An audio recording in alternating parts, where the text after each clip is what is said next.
Take off everything, Mountain Man demanded. From the fat girl he bought what he did. Next, made her weep.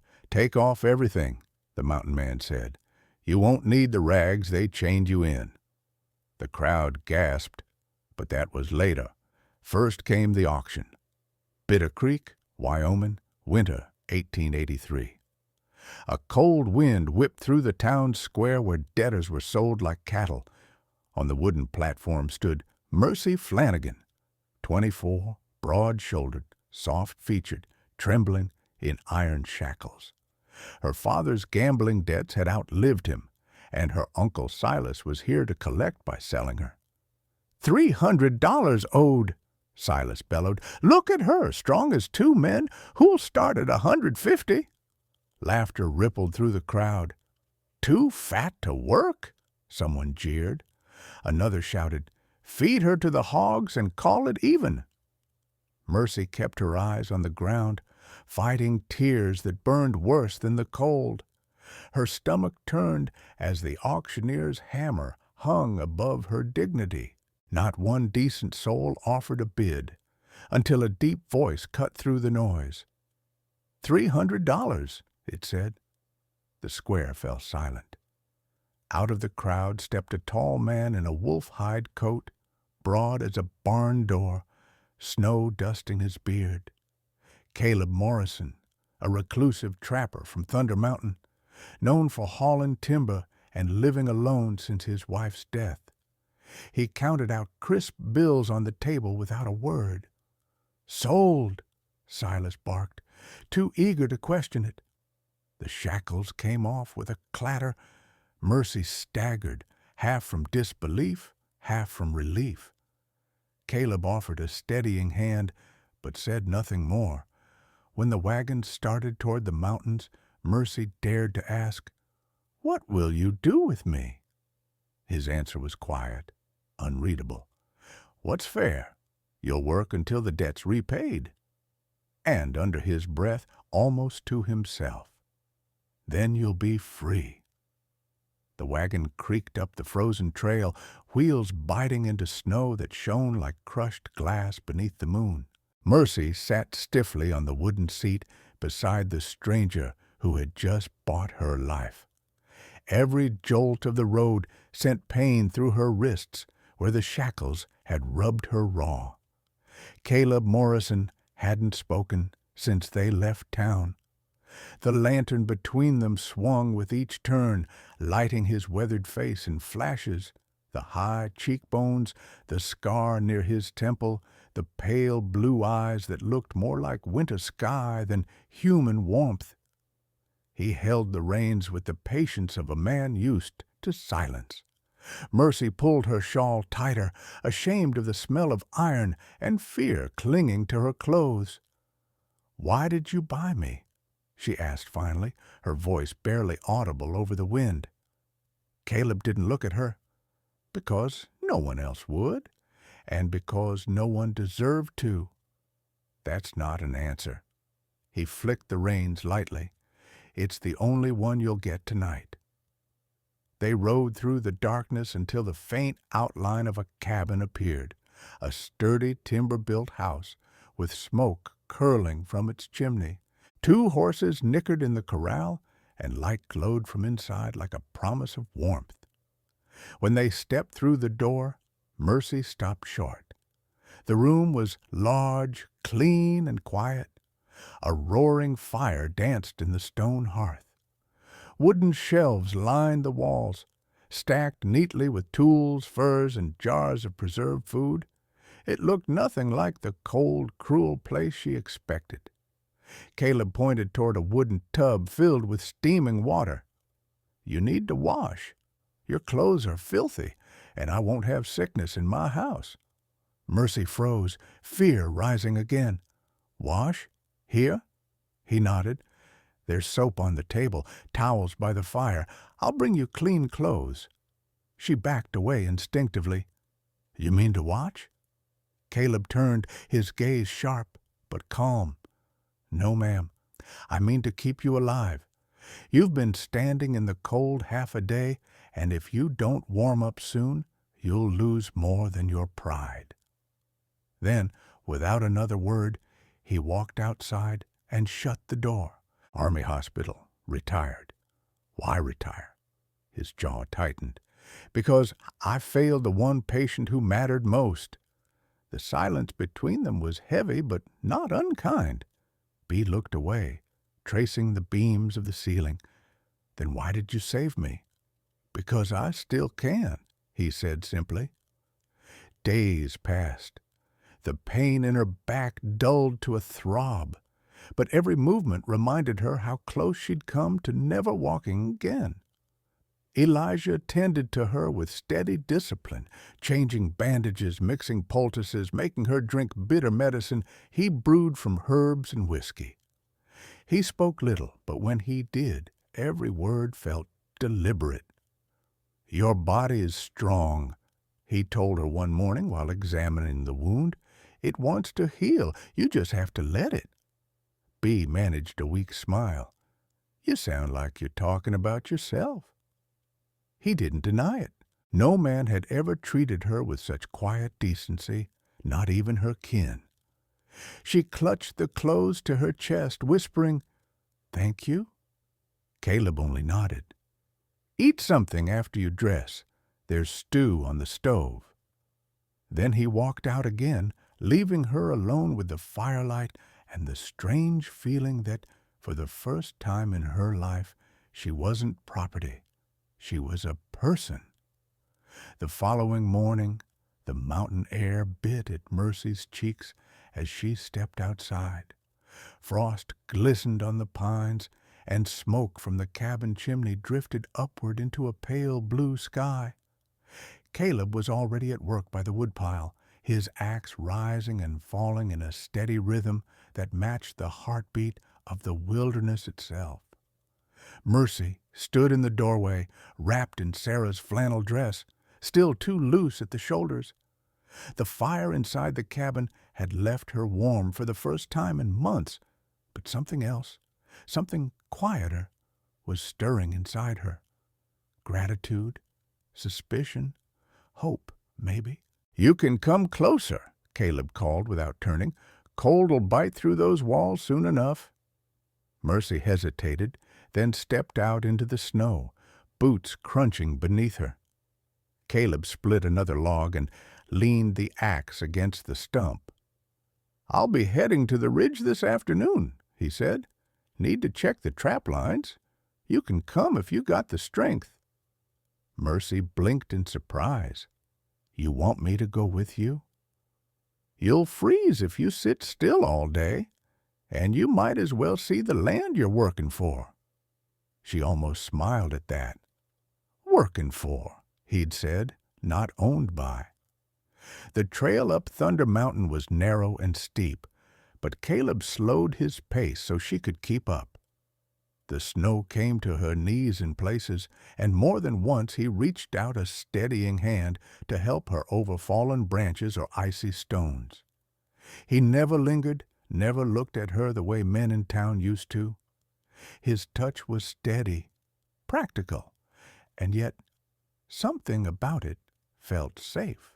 "You live here all alone?" she asked between breaths. "3 winters now," Caleb said, "since Sarah passed." "I'm sorry," she murmured. "So am I." They continued in silence until they reached a ridge overlooking the valley. Below them, Bitter Creek looked like a toy town, tiny, cold, far away. Caleb crouched to check one of his traps, releasing a fox that had been caught but still alive. He murmured something to it, gentle words, then let it go. Mercy watched, astonished. "You let it live?" "It wasn't meant for it," he said simply. "A man's got to take what he needs, not what he can." Mercy nodded, her heart tightening in a way she didn't understand.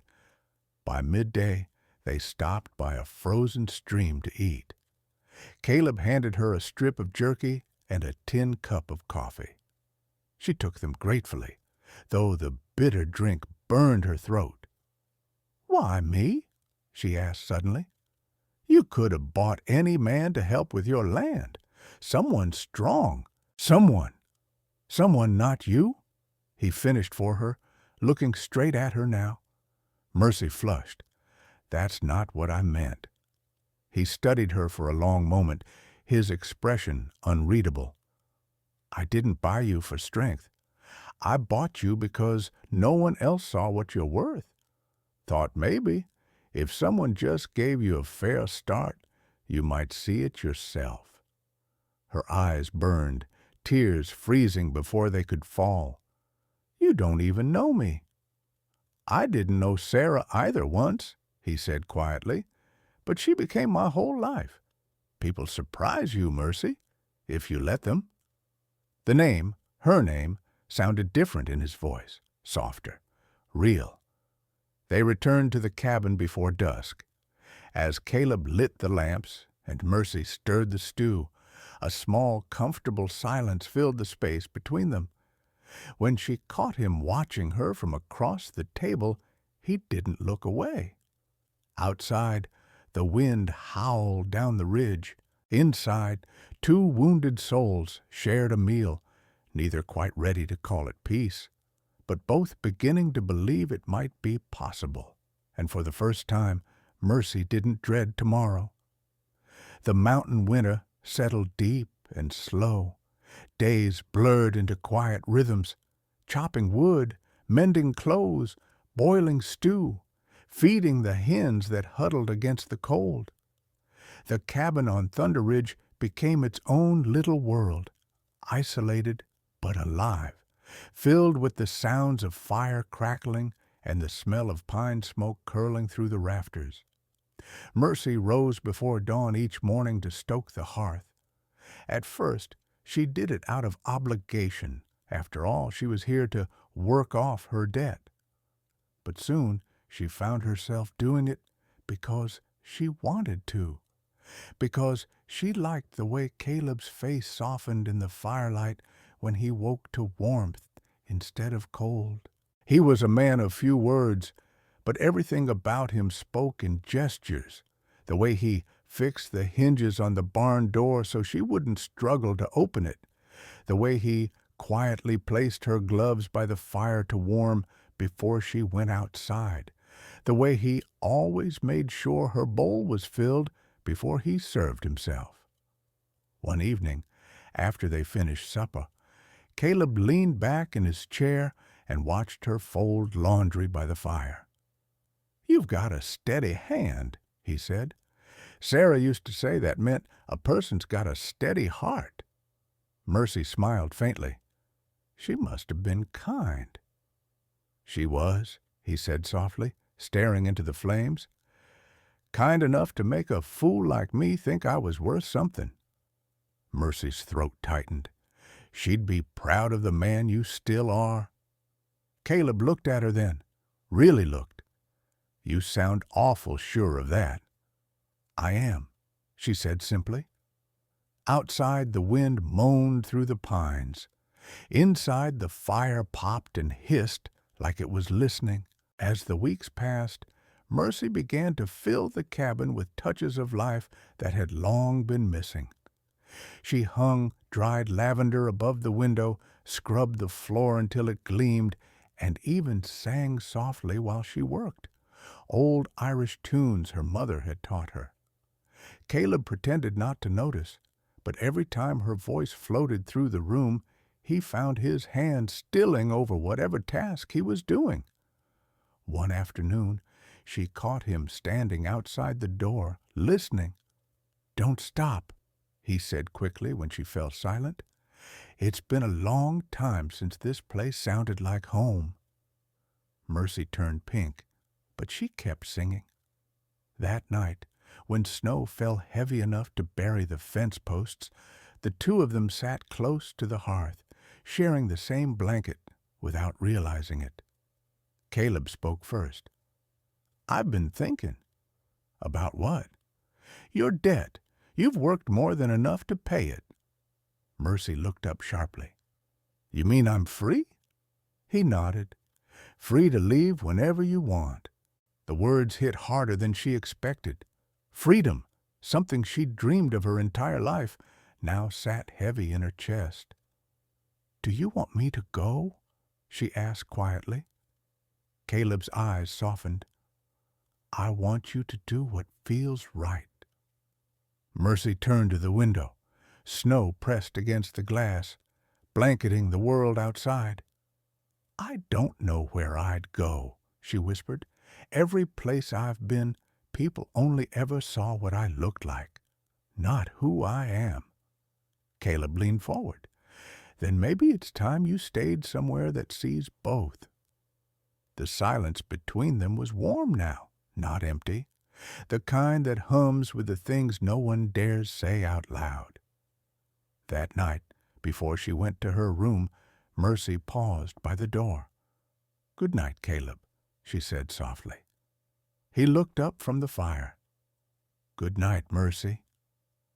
When she closed the door, her heart was racing, because, for the first time, the word home didn't sound like a lie. The thaw came slow that year. By March, the snow on Thunder Ridge began to melt in uneven patches, leaving behind dark soil and the first timid sprouts of spring. Mercy was outside hanging laundry when she heard the sound of hooves on the frozen trail, a sound that didn't belong to Caleb's horse. Her heart tightened. Few people ever came this far up the mountain. When the rider appeared at the edge of the clearing, Mercy's blood turned cold. It was Silas Flanagan, her uncle, the man who had sold her like livestock. He swung down from his horse with the swagger of someone who still believed he owned her. "Well, well," Silas sneered, spitting into the snow, "if it isn't my runaway niece. You've been busy, haven't you? Living high up here with your mountain man?" Mercy stepped back toward the cabin door. "You've no right to be here." He laughed, a cruel, hollow sound. "Oh, I've every right. Sheriff says you never paid your full debt. With interest and fines, I reckon you owe me another $200. "That's a lie," she snapped, voice shaking. "Paperwork says otherwise." Silas waved a crumpled sheet. "Signed and stamped." Before she could answer, the cabin door opened. Caleb stepped out, his face calm, but his eyes cold as river ice. "You're trespassing." Silas's grin faltered. "Just came for what's mine." "She's not yours," Caleb said evenly. "Not now. Not ever. I paid her debt in full. Got a receipt from the auction house." "Receipt don't mean nothing when I've got the sheriff on my side," Silas spat. "You think they'll take her word, or yours, over mine? Folks in town know what she is." Mercy flinched at the word what, not who. Caleb took a slow step forward. "You best ride back down that hill before you learn what happens to men who come here talking like that." Silas reached for his revolver, but Caleb's hand was faster. In a blur, he drew his own gun, cocked it, and aimed squarely at Silas's chest. The two men stood locked in silence, wind whipping between them. "You wouldn't shoot me," Silas sneered. "Try me," Caleb said, voice steady as stone. Mercy's pulse thundered. "Please, Caleb, don't." Caleb didn't lower the gun, but his tone softened. "Go back to town, Silas. I'll bring proof of payment tomorrow. You show your face here again, you'll leave in the ground." Silas's lip curled. He spat once more into the snow, then mounted his horse. "This ain't over, Morrison. Town's got no place for thieves and whores." When he rode off, Mercy crumpled where she stood. Caleb holstered his weapon and caught her before she fell. "I'm sorry," she whispered. "I never wanted him to find us." "You got nothing to be sorry for," Caleb said quietly. "He's the one who'll regret riding up here." That night, she couldn't eat, couldn't sleep. The memories clawed at her, the laughter of the townsfolk, the chains on her wrists, Silas's cruel grin. Caleb sat across from her, the lamplight flickering between them. "He can't touch you now, Mercy. Not legally, not any other way. Tomorrow I'll go down to the sheriff myself." Her eyes filled with tears. "Why would you risk that for me? He could ruin your name in town." Caleb leaned forward, elbows on his knees. "Because no one's going to take what's mine to protect? Not while I'm breathing." Mercy's breath caught. He didn't say the words lightly, and she knew it. But even as warmth spread through her chest, fear lingered. Because she understood one thing. In places like Bitter Creek, truth didn't matter. Power did. And Silas still had plenty of that down the mountain. Outside, the wind howled again through the pines, carrying with it the promise of a reckoning. 2 days later, the stillness of the mountain broke once more. The sound of hooves thundered up the frozen trail, not one horse this time, but 3. Caleb, who had been repairing the fence, dropped his hammer and looked up. "They're back," he muttered. Mercy stood at the cabin window, heart pounding. Down the slope came Silas, the sheriff of Bitter Creek, and another man she didn't recognize. A wiry deputy with cold eyes and a hand resting on his holster.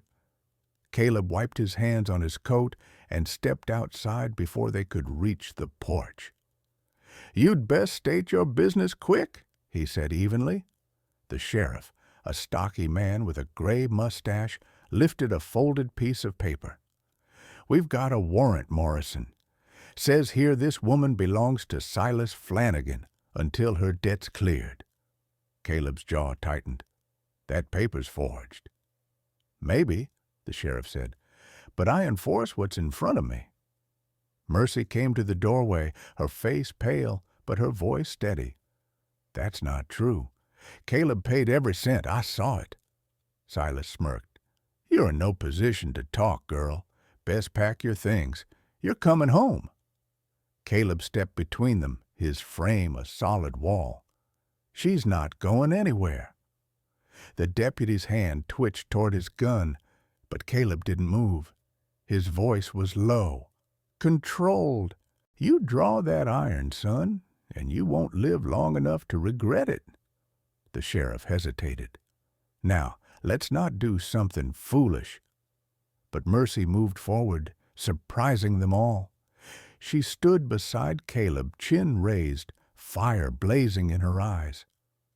"You all called me worthless," she said, her voice shaking, but loud enough to carry over the wind. "A debt, a burden. But I've worked, I've earned, and I've lived with more honesty than any of you ever showed me." She turned to the sheriff. "You can take me back in chains if you want. But know this, if you do, you'll be taking me from the only man who's ever treated me like a person. And I'd rather die on this mountain than live another day under Silas's cruelty." The sheriff stared at her for a long moment, his weathered face unreadable. Then slowly he lowered the warrant. "I don't see any debt here," he said. "Looks like paid property to me." Silas's face twisted with rage. "You can't just—" "I can," the sheriff interrupted. "Now ride home, Silas, before this turns into something ugly." For a long second, no one moved. Then Silas spat into the snow again, turned his horse, and disappeared down the ridge. The deputy followed. The sheriff tipped his hat to Caleb and Mercy before leaving. When they were alone, Mercy's knees gave out. Caleb caught her, steadying her with strong arms. "It's over," he whispered. "You're safe now." She looked up at him, tears glistening in her eyes. "You stood between me and the world?" He smiled faintly. "No, Mercy. You stood on your own. I just happened to be beside you." Outside, the last of the snow began to melt, and sunlight spilled through the clouds. For the first spring came early that year. The mountain streams thawed, running bright and wild again, and the air carried the scent of pine and wet earth. Inside the cabin, warmth lingered, not just from the hearth, but from something deeper that had taken root between them. Mercy moved easily through her chores now, humming softly as she kneaded bread or hung laundry beneath the eaves. Caleb watched her sometimes from the doorway, arms crossed, a faint smile tugging at his lips. He had bought her once to pay off a debt, but somewhere along the way he had found something far rarer, a reason to live again.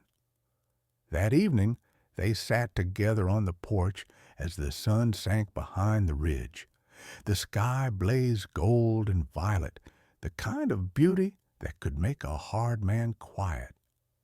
"You ever think about leaving this place?" Caleb asked softly. Mercy shook her head. "No, this mountain gave me back my life. I'm not leaving her." He turned to look at her, the fading light catching the edges of her hair. "Then maybe you ought to make it official." She frowned. "Official?" Caleb reached into his coat pocket and pulled out a small, rough-carved wooden box. Inside lay a simple silver ring. "You don't owe me anything anymore, Mercy," he said. "But if you'd stay as my wife, that'd be worth more than all the gold in Wyoming." Her breath caught. For a moment the world fell silent except for the wind in the pines. Then she smiled through her tears. "I'll stay, Caleb, not because I owe you, but because I finally know what home feels like." He slipped the ring onto her finger. The firelight from the cabin spilled over them both, warm and steady, like the beginning of forever. And that's how Mercy Flanagan, the girl they once mocked and sold like property, became Mercy Morrison, the woman who built her own kingdom on Thunder Ridge. Sometimes the command that once sounded cruel, "Take off everything," wasn't about shame at all. It was about shedding the past, the pain, and everything that kept her small. If you're still listening somewhere in the world tonight, remember this. Love doesn't always rescue you softly. Sometimes it demands you to stand up, start over, and claim your worth.